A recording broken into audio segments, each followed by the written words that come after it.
So you have had a moment with your child, as it happens, all of us, and you're feeling kind of, a sense of regret, a sense of guilt. Things didn't go as great as you had thought. This is a moment that can be perpetuate the distance in a way that is almost teaching them shame. Or it could be a time where you're teaching humility and you're really talking about the fact that mistakes were made and that even if you're an adult, you're going to screw up and it's okay. There's no perfection here and there's no perfection expected from them. And there can't be any perfection expected from you. If I'm trying to create patterns with the cards, does that undermine the patterns? Have I taken a step back if I've made a mistake and had kind of an explosive moment with my kid? Not at all. Actually, that's the best moment to pull a card, right? So these are moments where you're understanding and feeling the distance and the separation, and they're feeling it too, right? They might not have words for it, but they feel that separation, and their nervous system wants nothing more than to rebond. It might not look that way. Their body might be like over you, right? And angry. But this is the best time to get your mirror neurons back on track. And that's exactly what the cards are there for. And there are specific cards that would be better at that particular time. For instance, we have a rewind time card. So that card is a card that you have an agreement with your child. I would like to rewind that. My stronger parent would have done that differently. And I'm just going to say what I wish I would have done. And then you say, I wish I wouldn't have, stormed out of the room and slammed the door. And I wish I wouldn't have said something that was kind of demeaning to you or negated your feelings and experience, because my experience and feelings were so big, I really trampled over you. Let them be angry. Let them share how it felt. So you're using your rewind time. That card is talking about how we can't expect perfection.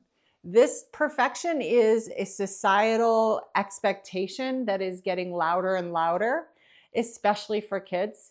And it's no wonder that parents are the number one risk factor right now for mental health, because it's the perfection of the parent, it's the perfection of the child, and it's really pushing us out of authenticity because we're not going to be perfect. We're going to screw up. And so your rewind time card is like, hey, remember we shook on it in that when we did the card where we said it's okay to offer humble apologies, right?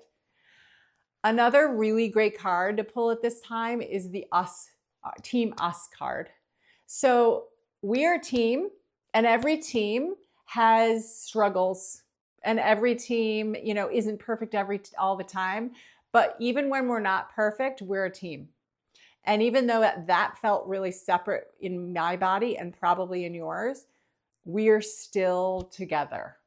So knowing that your relationship can go through ups and downs and bumps in the road is so important for their nervous system. You're teaching your child that there is no relationship that's going to be, rainbows and unicorns at all times. This is authentic connection, and people screw up, but we're still a team. So you can screw up too, and it's okay to the child, right? Like, I'm going to offer that I screwed up, and now you can do it again, and you can do it. Now, when they actually pull the rewind time with you because they've screwed up, this is a huge time to celebrate humility, the character that it takes to say I'm sorry, the moving away from pride and into prioritizing your connection. Those are skills that are embedded in their character that will then show up as a future self that chooses good relationships. This is your relationship, the health of your relationship is the mirror for what they will choose in the future, right? And so if you've taught with the TMUS card, if you've taught the rewind time, then you're teaching them the skills that it takes to be connected to somebody, even though they're not perfect. And all of those skills will help them grow into successful adults. Another great skill for that time, is the catch with questions card. So this is a simple game of catch using your eye contact and listening skills to really give them space to, you're going to ask a question about how that felt when I slammed the door. And you're, instead of being triggered with your own guilt around how it made them feel, you're actually allowing and holding their feelings whatever it is. They felt angry. They felt like they hated you. They felt whatever they're saying. The catch with questions game, you're actually teaching them whatever you say is okay in our relationship, because I'm creating a safe space for you to say and feel what you authentically say and feel, so that I can do the same. And when I screw up, it's okay. Another card that works especially well in the disconnection time is the forgiveness skill card. You'll remember in this forgiveness skill card, there's a chant that says, I forgive myself for not being perfect, and I forgive others for not being perfect. This is a skill that can begin to teach compassion. Instead of talking about forgiveness and talking about compassion, you're writing that chant down together and you're chanting it together. You're taking turns chanting it together.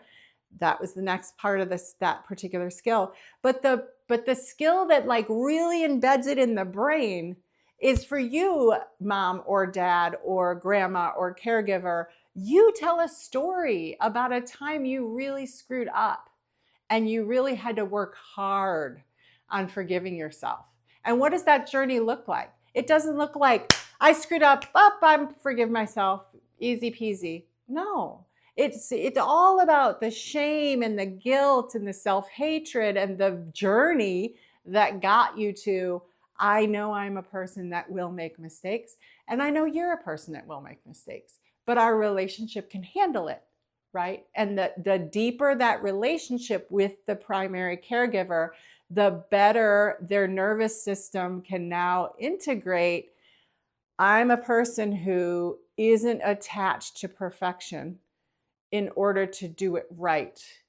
The freedom it gives your creative brain, your child's creative brain, to make mistakes and take risks is a skill that will give them a bigger life, an opportunity to fail so that they can step into their best selves in a way that doesn't feel small and doesn't feel shaming, and or if I screw up, my person turns away from me, or my person shames me, or my person is so embedded in perfection themselves that if I screw up, it shines on their identity, and then they shun me because they can't even see imperfection in their child.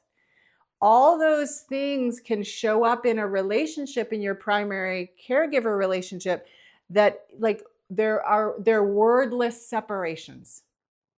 So the cards, the forgiveness skill, for instance, that is a skill that you're doing that maybe you're not an expert at. You don't have to be. It's right here, right? You're using it, you're saying it, you're chanting it, you're talking about it. But then when something comes up in school, you pick them up at pickup and they start talking about, a test that they bombed or something that happened with their friend that they feel really bad about. Oh, let's remember about that forgiveness skill. Maybe we should say the chant together. Maybe, or I see you. What about the I see you card? I see you look really discouraged. And I wonder if you're feeling a lot of guilt and maybe you think you're really discouraged and disappointed in yourself. These are all ways that you might not lean that way as a parent, but the cards are going to help you lean that way enough so that now your relationship is dipping into emotional intelligence in a way that is healthy and creating skills for a lifetime.